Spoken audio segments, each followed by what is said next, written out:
शिव के पास ना काम है ना अहम है। काम भी दूर, अहम भी दूर। और जिसने काम का भी त्याग कर दिया, अहम का भी त्याग कर दिया, वहां मेरे हरि विठ्ठल उसको अपने शिव अपने सिर पर बिठा लेते हैं।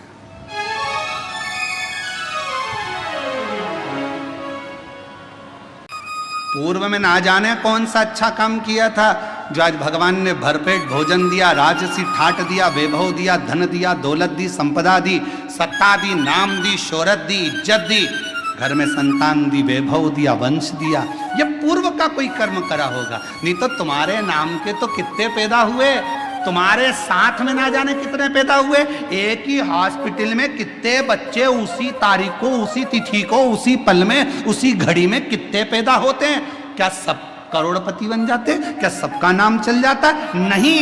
तुम्हारे पूर्व में तुमने कुछ अच्छा कर्म करा था, तो आज बाबा ने दिया है, आज कर कर जाओगे फिर बाबा दे देगा, और फिर कर कर जाओगे फिर दे देगा। नहीं तो एक ही नाम के राम सिंह राम सिंह राम सिंह नाम के ढेर, भानु प्रताप भानु प्रताप भानु प्रताप ढेर। 15 तारीख को जितने जन्म लिए, 15 को ढेर सारे जन्म लिए।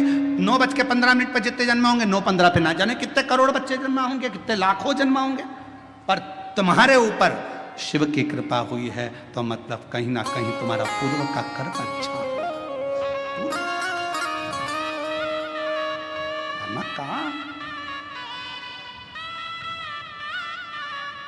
कोई पिछले जन्म के अच्छे कर्म मुझे बाबा तेरा साथ मिला, कोई पिछले जन्म के अच्छे कर्म मुझे बाबा तेरा। ये पूर्व का कर्म अच्छा था, अच्छी पत्नी मिल गई, अच्छा पति मिल गया, अच्छे बच्चे मिल गए, अच्छा कुटुंब मिल गया। एक भी गड़बड़ निकल जाता तो हालत खराब हो जाती।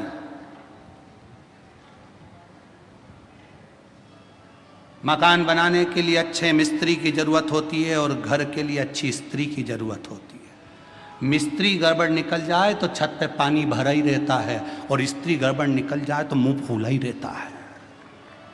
बहुत ध्यान देने वाला विषय। मिस्त्री गड़बड़ निकल गया, छत पे अगर ढाल नहीं दिया, सही तरह से छत नहीं बनाई, सही तरीके से मकान नहीं बनाया, बाथरूम नहीं बनाया, पानी भरा रहेगा। फिर दिन भर वाइपर से निकालते रहो, और बाद में मन से कोसते रहो, ऐसा बाथरूम बनवाया, पानी नहीं निकल रहा, बता उसकी जाली में फंस गया, पानी नहीं निकल रहा, वाइपर से निकाले, झाड़ू मारे, तब जाकर पानी निकले, छत पे पानी भरा गया, निकल नहीं रहा। किसको दोष दोगे? मिस्त्री को। मिस्त्री ऐसा मिला, मकान बनाने वाला ऐसा मिला, अच्छा लेकर आना था, कैसा बनाया उसने, छत पे पानी भरा रहा है। मिस्त्री और स्त्री ये दोनों का श्रेष्ठ होना जरूरी है। मिस्त्री अगर अच्छा है तो मकान अच्छा बनता है, और स्त्री अगर अच्छी है तो घर अच्छा बनता है, परिवार अच्छा बनता है, कुटुंब अच्छा बनता है। दोनों की समता होना चाहिए, दोनों की श्रेष्ठता होना चाहिए,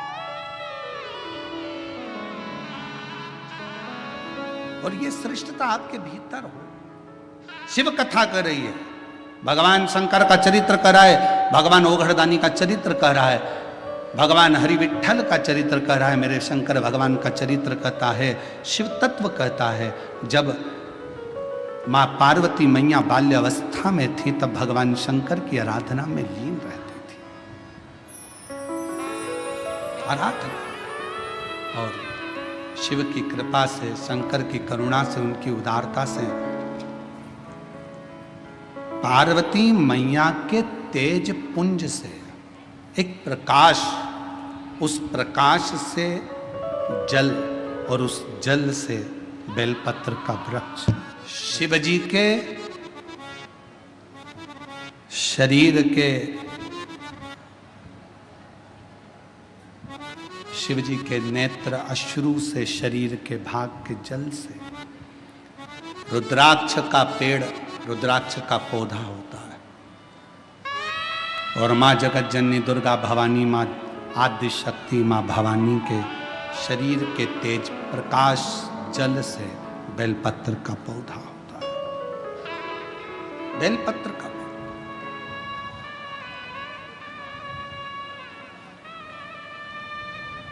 पूरे विश्व के जितने श्रोता शिव जी के, शंकर जी की पवित्र कथा को सुन रहे हैं, आपसे निवेदन,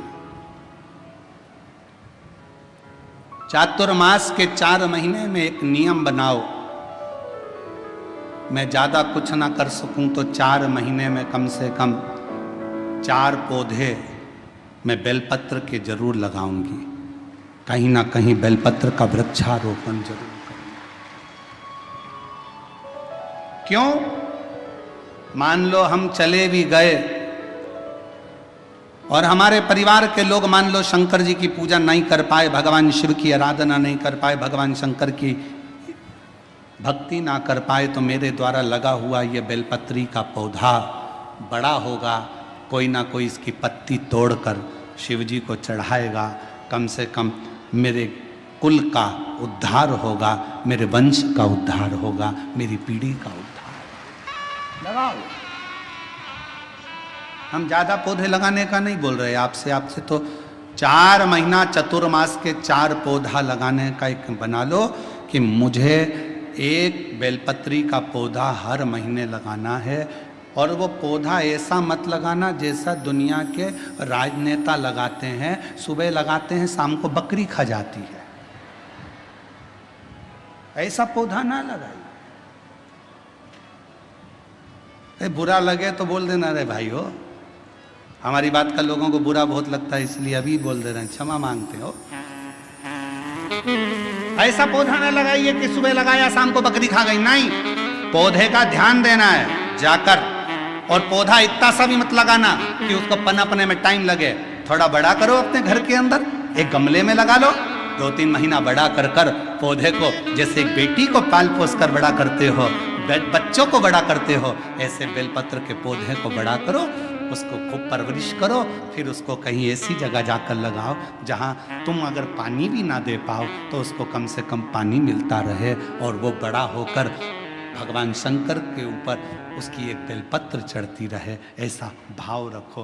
पेड़ पौधे तो बहुत लगते हैं, रोज मीडिया पर भी आता है इतने पौधे लग गए, इतने पौधे लग गए, मालूम पड़े वो पौधे फिर दिखे ही ना, तो क्या मतलब का? पौधे लगाओ, ज़्यादा नहीं तो एक लगाओ पर सुरक्षित लगाओ। लगना चाहिए कि तुम्हारा लगाया गया पौधा।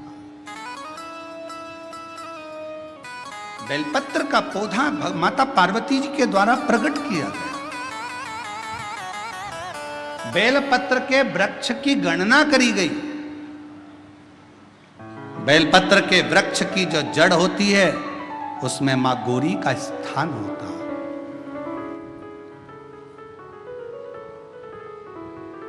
बेलपत्र की जड़ में महागौरी है, बेलपत्र के तने में माहेश्वरी है, बेलपत्र के शाखाओं में दक्षिणायनी माता है, बेलपत्र की पत्ती में माँ पार्वती है, बेलपत्र के फल में माँ कात्यायनी है, और बेलपत्र के उस सुंदर आनंदमय फूल में,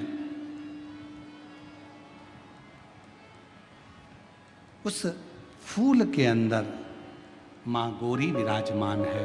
ऐसा पूरा बेलपत्र के वृक्ष की गणना करी गई। चाहे शाखा हो, जड़ हो,